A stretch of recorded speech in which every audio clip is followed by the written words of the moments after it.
Hello, my name is Ben and this is Baz. Today I'm terrified because Ben's been shopping and he's asked us to review them all. So today we've gone out and bought 5 arguably pretentious ingredients. Definitely. And we're going to put them to the test with our mate James, who's a chef, and our mate Jamie, who's definitely not a chef. I have no idea how they're both going to react to these. They have to guess what they are, what they might use them for, how much they cost, and therefore also if they're useful or not. My gut reaction is that James has all these in his cupboard already. Is that because you have and you're projecting your own thoughts on you just want to be James? Yes. No, well, yeah. Let's kick off, lift the cloche. Oh, barbecue sauce?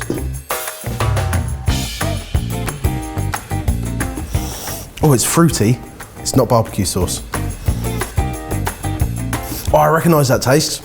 It's balsamic-y, a little bit oniony. Blueberries. It's like a balsamic vinegar glaze or something. It's ketchup, but it's a black garlic ketchup. Black garlic? What would you use it for? Because I've said it was a glaze, it might go well as a glaze, like on some kind of meat or something. I'm guessing like posh chicken nuggets or something. In each of these instances, we've also got you one dish that might be a cliche, it might be interesting for you to taste it and to think, is this better than an original normal ketchup? It's very sweet, which is weird because tomato ketchup is sweet, but this feels sweeter. That takes on a completely different flavour and experience than just having ketchup. As an ingredient in that jar, how much might you pay for that jar there? Oh, it's got Anglesey sea salt in it. Hang on a second, that changes the game, doesn't it? £6. I wouldn't pay more than £3 for that. That particular bottle was £5.95, and comparison is always important, so where we can, we're trying to make the direct comparison.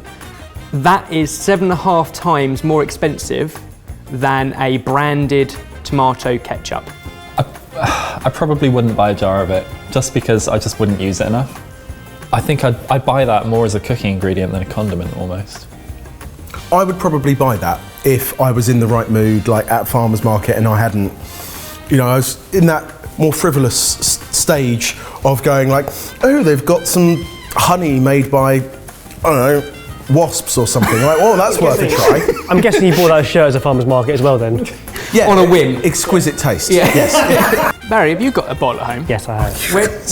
Where did you buy yours? From a farmer's market. Pretentious or not? Yeah, but also delicious. Pretentious or not, you decide. Give us a twirl. Oh. Oh no, it's glittery. It's going red with skin contact, and it's so glittery. It smells sweet. There's bits of gold leaf in it, isn't there? Oh. Oh, okay. Whoa. That's got some sweetness to it. It's like sherbet or something. This can only be used for like one thing. It's got to be cupcake decorating. This is rose gold shimmer for Prosecco. No! Shimmer for Prosecco. Are you actually having a laugh? It's lovely, it's dry, it's fizzy. It's Prosecco. Half a teaspoon. Oh yeah, look. Silence. Also, I don't know how well this is going to work due to the fact he's colourblind. They also say that, of course, it's perfectly good to go in lemonade for kids' parties, baby showers and things like that. It's turned a really nice dry drink into something so sweet. This sherbety, kind of sweet sharpness. And then you get the Prosecco through it. How much would you pay for that little tub? Bearing in mind you probably get 10, 12 drinks out of that, one or two bottles probably. The easy answer, Ben, is I wouldn't pay for that tub. I haven't got that, don't worry, but I might get some. I reckon they would actually charge £8 for that. £5. It's It's really expensive, isn't it? £8.95. I mean, I'm not actually surprised by that. At least there is a little bit of taste, and it's kind of, it fills the entire drink, and that's the only thing you need to put into that to make it into an occasion. It's like a fancy straw. It's like an accessory, you know, and you're willing to pay more for accessories than you are for ingredients. Oh, it's definitely pretentious. Weirdly enough, in terms of pretentiousness, I don't think it's pretentious, I just think it's crap. Pretentious to me is where you are spending more money on something than is necessary, even though you can get a product. This just isn't a necessary product whatsoever. This is just completely superfluous. Spin it and lift it. Instant coffee's not pretentious. I wouldn't have a clue what this is. Is it gravy granules? Doesn't smell of much. Oh, I'm nervous. I'm nervous. You might need quite a bit to get it. Maybe a bit more than that. Not more than that. Don't need more than that. Oh. So, do you have any idea what it is at all or not? The only...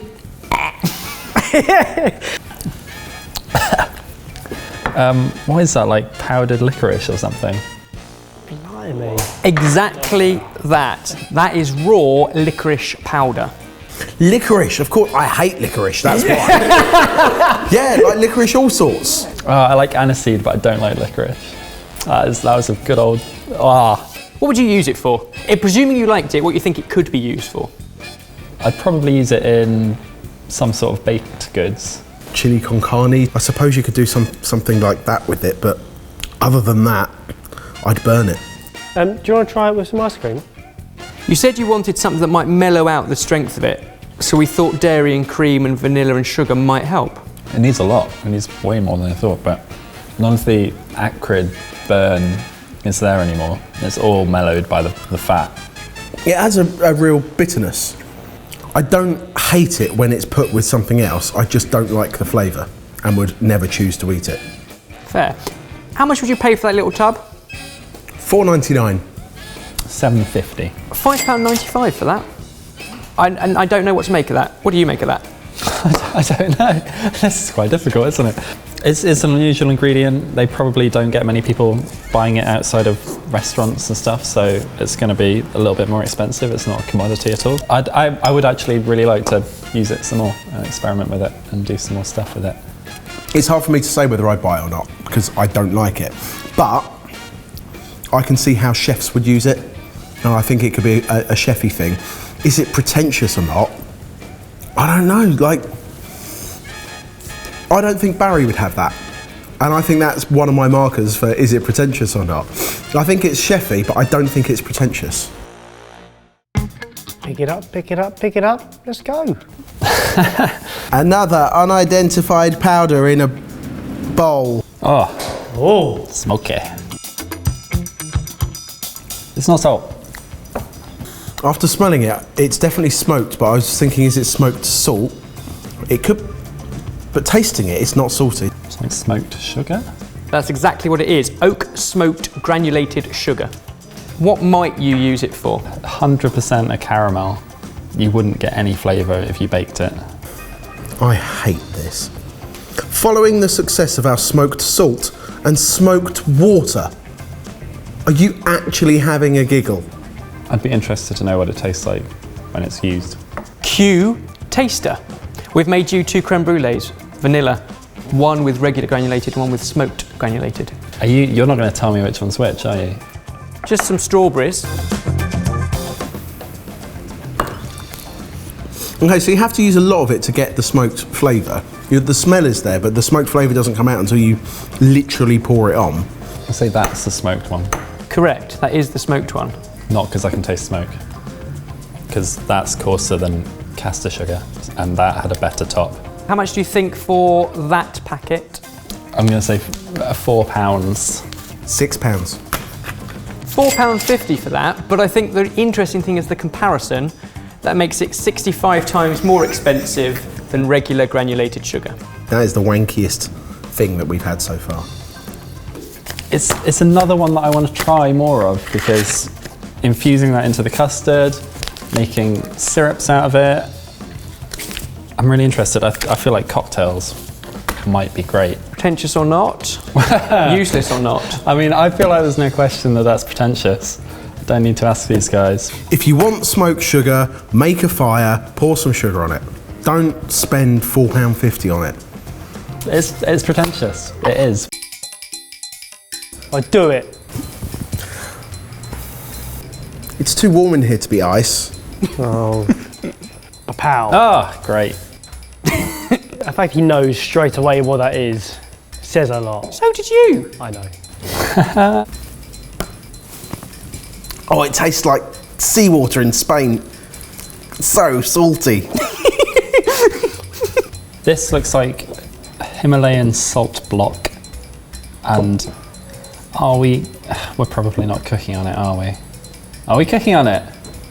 Because you don't have to cook on it, do you? You can like shave it and season it. So this is what they are saying about it. Chefs and foodies are now grilling, chilling, softening, searing and serving on these pink salt blocks, otherwise known as salt plates.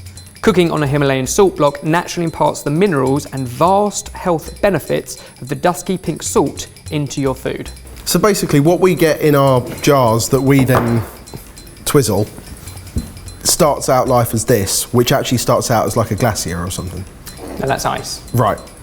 I hate to break it to you, James. You're testing it for cold food. Tell me Jamie's not testing it for steak. Tell me that's not going to happen. You know what you could cook on that then? If you hit that up, you could cook a steak on that. Harry, what do you use your Himalayan salt for at home? I've got a little tiny one. You've got a block? I've got a little tiny. Of course you have. I hate you so much. And so how does that taste better than... It's not about the taste, it's about the experience. Sashimi. Does serving it on a Himalayan salt block make any difference? What happened to the rest of my salt block? I don't know if it's user error or whether that just don't work, but apparently it cracks in the oven. Oh, it's salty. Whoop! What you've not got is the amazing sear. It hasn't browned. There's no colour to them. Whoa. It's salty AF.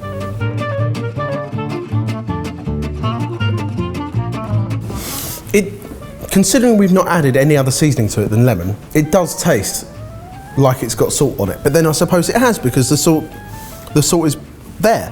So it has been salted. No. Too much? No. Don't put sashimi on a salt block. How much do you think it is? So a block that size, let's presume you can reuse it because we broke that thing. I honestly don't really know, but I'll say £20 for that size of a block. £20. £18.44, so pretty damn good on the price again. Question is it pretentious or not? It's half pretentious because I feel like it probably, like if you cook meat on it or something, it probably works really well. Like it's super salty. Every single one, I'm like, I want to test it more. I want to do some more stuff on it. Which is not me sitting on the fence. It's actually just me being interested in all of these things.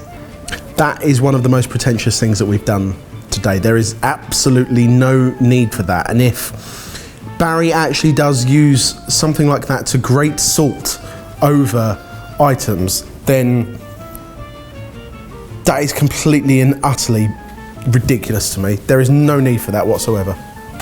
Pretentious. Stupidly pretentious.